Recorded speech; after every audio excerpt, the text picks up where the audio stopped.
Grammar lesson adverb. तो adverb जो है वो जैसे हमने पहले नाउन प्रोनाउन एडजेक्टिव किया था, तो नाउन तो वो हो गया जब आप किसी चीज़ को डायरेक्ट बुलाते हो, जैसे ये पेन है डायरेक्ट बुला रहे हो। When you are talking in direct related to that thing, that is pronoun. And when you are telling the quality quantity anything related to that thing, person animal, आप किसी भी चीज़ की कोई खूबी बता रहे हो, कोई दोष बता रहे हो, तो वो एडजेक्टिव हो गया। ठीक है, तो कर्ता इधर आ गया नाउन का, पर नाउन भी करता है। एडजेक्टिव उसकी क्वालिटी है, उसका गुण दोष, उसकी तासीर है। अब आ जाता है एडवर्ब। एडवर्ब का क्या काम है? एडवर्ब जो है वो एड प्लस वर्ब से बना है। एड मतलब जो है एडजेक्टिव, वर्ब मतलब क्रिया। तो अब विशेषण और क्रिया दोनों से ये बना है। तो इसका काम क्या है? इसका काम है क्रिया और विशेषण दोनों की विशेषता बताना। So a word which gives the, which tells the quality of any verb, even adjective is called adverb। और adverb इसके साथ साथ क्या करता है? नाउन pronoun और preposition और conjunction, इन सब की भी क्वालिटी को थोड़ा हाईलाइट करता है। so that's main adverb means modification। इसका मेन वर्ब होता है modification। आप किसी चीज़ को थोड़ा अच्छा कर रहे हो, लाइक you have something, आपके पास कोई चीज़ है, आप उसको थोड़ा सा निखार रहे हो, you are making that thing highlighted. आपको थोड़ा सा उसको मॉडरेशन में लेके जा रहे हो, थोड़ा सा उसको हाईलाइट कर रहे हो, नॉर्मल से उस बात में वजन डाल रहे हो कुल मिला के।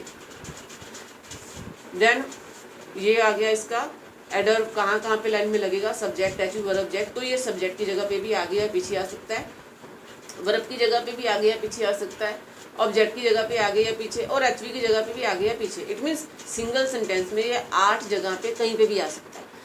जिस भी चीज़ के साथ ही आएगा, if it comes with the subject, subject will be highlighted and HV verb object they will go below.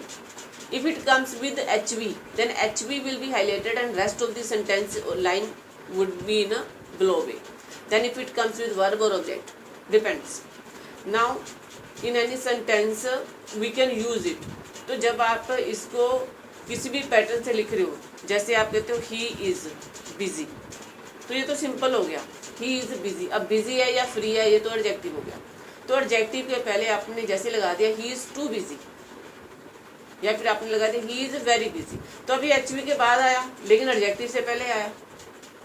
ठीक है, सो अगर हम कहते हैं कि he can solve this issue, ठीक है, he can solve this issue, तो वह बंदा इस इशू को सॉल्व कर सकता है। अब हम कह दें only he can solve this issue, मतलब उसके सिवा और कोई सॉल्व ही नहीं कर सकता। तो अब हम इसमें he can solve only this issue, अब क्या हो गया? अब लाइन का मतलब बदल गया। He can solve this issue एक मीनिंग निकला है, वो ये समस्या का समाधान दे सकता है। Only he can solve this issue मतलब वह ही दे सकता है समाधान, तुमको कहीं और से नहीं मिलेगा, मतलब दूसरा आ गया। अब he can solve only this issue, उसको इसी का ही पता है, उसको कुछ और पूछोगे उसको वो नहीं पता। वो आपको ये तो बता देगा कि मैथ का सम कैसे करते हैं, वो उसको इंग्लिश का नहीं बता पाएगा। मतलब यही इशू वो सॉल्व कर सकता है और कोई नहीं कर सकता, मतलब फिर बदल गया। तो ओनली जिसके साथ गया उसको उसने वजन कर दिया। ठीक है, तो अब ये डिपेंड करता है आपको ओनली वर्ड यहाँ पे लगाना है, या आपको ही ओनली यहाँ पे लगाना है, या दिस इशू ओनली यहाँ पे लगाना है। वो लाइन के सेंटेंस में किस जगह पे वजन देना है, ये इसके आगे आगे आएंगे तीनों या इसके पीछे पीछे आएंगे। तो ये इसके दोनों जगह पे, यहाँ पे भी दोनों जगह पे, यहाँ पे भी, यहाँ पे भी। तो ये इसके बाद भी, ऑब्जेक्ट के बाद भी आ सकता है, ऑब्जेक्ट के पहले भी आ सकता है। तो ये वर्ब के इस साइड भी आ सकता है, जैसे हम कहते हैं कि he will go there, so he will definitely go there. तो I have cleared it, I already have cleared it. देखो यहाँ पे भी आ गया, यहाँ पे भी आ गया। आपने वजन कहाँ पे देना है? जहाँ पे आपको जिस चीज़ को कहना है। जैसे आप कहते हो कि मैंने आपको कितनी बार कहा है, so several times I have made you that. तो आप कहते हो कि हमने कितनी बार कहा है कि जाते हुए दरवाज़ा बंद करके जाया तो कितनी बार कहा है, तो किस चीज़ को आपने वजन देना है। So you would use adverb at that place. तो ये जहाँ जहाँ पे ये जाएगा उस चीज़ को ये बड़ा कर देगा, मतलब उसमें वजन दे देगा, हाईलाइट कर देगा, उसकी वैल्यू कर देगा। जैसे कोई कहता है आई ट्रस्ट यू, बात खत्म। सो आई डेफिनेटली ट्रस्ट यू। तो हम कहते हैं ही विल फेल डाउन, वो गिरेगा। He is surely going to fail down, वो पक्का गिरेगा। तो उसमें हम उस चीज़ में जिस जगह पे हम उस चीज़ को, सब्जेक्ट को, एचवी को, वर्ब को, ऑब्जेक्ट को, जिसको हाईलाइट करना चाहते हैं, ये उसको साथ लगा दो और लाइन में। और इसके बिना तो आपकी लाइन में मूवमेंट्स नहीं आएगी, ये देख लेना।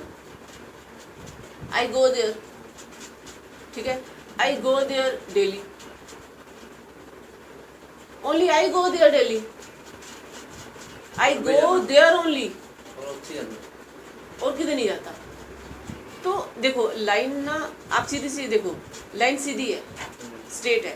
अब आपने उसको फ्लक्चुएशन देनी है, मूवमेंट देनी है, रिदम देना है, ताल देना है, समझ रहे हो। जैसे म्यूजिक में होता है ताल, तो वैसे इंग्लिश में एडवर्ब है, वो उसको चार चांद लगाएंगे लाइन को, मतलब उसमें भाव, इमोशन ऐड करेंगे उस लाइन में। आप कहना क्या चाहते हो, बिकॉज इफ़ यू से डायरेक्टली लाइन, तो वो लाइन में उतना नहीं रहेगा। लेकिन जब उसमें ऑलवेज, श्योरली, सर्टनली या टू, डिपेंड करता है आपने क्या लगाना है, तो उसके बाद उस लाइन में हमको क्लैरिटी भी आएगी और उस लाइन में जो हम कहना चाहते हैं वो भी आएगी। यहाँ तक ठीक है। अब इसके काइंड पे चलें कि इसके काइंड कितने, मतलब किस किस वैरायटी से हम इसको यूज़ कर सकते हैं। तो मैंने आपको एक वैरायटी बताई है अभी। तो अभी इसका जो है नेक्स्ट वैरायटी जो आ रही है, तो इसका अब आ गया काइंड ऑफ एडवर्ब, मतलब किस तरह से हम लगा सकते हैं। तो सबसे पहला जो एडवर्ब है वो होता है टाइम के हिसाब से। अब अगर आपने लाइन में लगाना है टुडे, टुमारो, यस्टरडे, आप टाइम बता रहे हो, last night, last day, last week, last month, last Monday, या फिर हम कहते हैं जस्ट नाउ, अभी तो, अगो, पहले की बात है, डेली होता है, ऑलरेडी होता है, अर्लियर, सून। तो जब आप इस तरह से, हम कहते हैं शॉर्टली, थोड़े से टाइम के लिए, रिसेंटली, अभी अभी, इमीडिएटली, तो ये सब जो वर्ड हैं, इमीडिएटली, तो आई नीड हेल्प इमीडिएटली। तो इसमें एडवर्ब ऑफ टाइम में आप जो भी वर्ड लगा रहे हो वो आपको टाइम की सूचना दे देगा, मतलब सुबह, दोपहर, रात को, कल, परसों, आज, अभी, तभी, तब, जब, अब, ये सारा टाइम बताएगा। अब दूसरा जो है एडवर्ब वो बताता है लोकेशन, कहाँ, here, there, up, down, below, ago. तो इसमें सारा आ गया within, out, always, down, above, below, for, near, close. तो इसमें क्या है, दिशा पहले बता रहा है, टाइम, समय बता रहा है, दूसरा बता रहा है प्लेस, जगह, किस जगह पे। अब तीसरा आ गया, वो बता रहा है नंबर, मतलब वो अब चीज़ों की गिनती कर रहा है। अब वो कह रहा है कि ये तो दोबारा तुमको कितनी बार बताना पड़ेगा, हाउ मेनी टाइम्स, तो तुमको वन टाइम बताना पड़ेगा। हम कहते हैं ये एक बार ही होता है, वंस। हम कहते हैं तो ट्वाइस होता है, दो बार होता है। या फिर हम कहते हैं कि फर्स्टली तुम ये सॉल्व करो, सेकेंडली, फिर हम कहते हैं प्राइमरी, सेकेंडरी, फिर हम कहते हैं रेयरली, ये तो बहुत कम होता है, हमने तो ऐसा नहीं देखा है, ये हो रहा है। तो इसमें हम उस चीज़ की फ्रीक्वेंसी कितनी है, गिनती बता रहे हैं, ये 2 बार होता है, ये 4 बार होता है, ये 10 बार होता है, ये कभी कभी होता है, ये रोज़ रोज़ होता है। तो हम उस चीज़ के नंबर के हिसाब से बता रहे हैं। नंबर 4 पे आ गया है क्वांटिटी। अब हम बता रहे हैं उसकी रेशो, उसकी मात्रा, कि वो चीज़ जो है हम कहते हैं कि काफ़ी है, अब के लिए, आज के लिए काफ़ी है, this is sufficient for today, sufficient आ गया। हम कहते हैं दिस इज इनफ, अब तो बहुत हो गया, अब नहीं हम सुनने वाले। हम कहते हैं it's too heavy, it's too cheap, हम कहते हैं आई एम टू बिजी, तो टू, वेरी, क्वाइट, हम कहते हैं या क्वाइट वेल, इट्स ओके। तो इनफ, रैदर, फेयरली, हम कहते हैं कि दिस इज़ नॉट फेयर, ये सही नहीं है। तो इंटायरली, हम कहते हैं सारा का सारा, ये पूरे का पूरा मैदान जो है वो उसके नाम पे है, इंटायरली। देन पार्शली, हम कहते हैं कि थोड़ा सा इसमें है, पूरी बात नहीं उसने बताई, उसने थोड़ा सा पार्ट भी रखा है, उसको थोड़ा सा कम बताया है। देन नियरली, फुली, तो इसमें हम उसकी क्वांटिटी बता रहे हैं, हम कहते हैं थोड़ा सा, थोड़ा ज़्यादा, तो उसकी रेशो बता रहे हैं, मात्रा बता रहे हैं उससे मुद्दे की। हम कहते हैं ये इतना गहरा मामला है, हम कहते हैं इतना पेचीदा नहीं है, इसको इतना हल्का मत लो। So what we are doing, we are telling about some matter, तो उसकी रेशो मात्रा बता रहे हैं। अब वो चीज़ भी हो सकती है खाने की, हम कहते हैं this is sufficient, this is enough. तो हम किसी कंटेंट को लेकर भी कह सकते हैं, हम कहते हैं यार दिस इज इनफ, बस ये रंग में और मिक्स मत करो, ये रंग इसके साथ सही है। अब आ गया नंबर 5। अब ये है मैनर के बारे में। अब मैनर मतलब कैसे, जैसे आप कहते हो कि उसने धीरे से दरवाजे को खोला, उसने ज़ोर से उसको झिड़का, या फिर उसने तेजी से जो है दौड़ लगाई। तो अभी ये एलवाई वाले आगे सारे, जैसे ब्रेवली, फास्टली को एलवाई नहीं लगता, ये है यहाँ पे fast, hard, slowly, bravely, foolishly, wisely. हम कहते हैं उसने ना वाइजली संभाल लिया सब कुछ। लाउडली वो बहुत तेज बोला, स्लोली वो बहुत धीरे से बोला। तो हम कहते हैं बैडली, वो कार पूरी बैडली डैमेज हो गई थी, ठीक है। तो हम कहते हैं केयरफुली उस चीज़ को आराम से उठाओ, कांच है उसमें। फ्रीक्वेंटली मतलब बार बार होता है। ब्यूटीफुली, हम कहते हैं उसने पोइट्री बहुत ब्यूटीफुली एलेबोरेट करी है। तो हम जब किसी भी चीज़ में हम कहते हैं कि ये चीज़ जो है ना, ये उसने बहुत बखूबी से किया। हम कहते हैं उसने जंप कैसे लगाया, तो उसने बहुत फ्लक्चुएशन में जाके किया। तो हम किसी चीज़ में जब ये बताते हैं कि किस तरीके से किया, से लगा के, हम कहते हैं उसने बड़ा ब्रेवली हैंडल किया सिचुएशन को, तो उसने बड़ा क्लेवरली जवाब दिया मुझे, ठीक है। जो एडजेक्टिव है वो नाउन या परनाउन को बता रहा है, ठीक है, और उसमें आ रहा है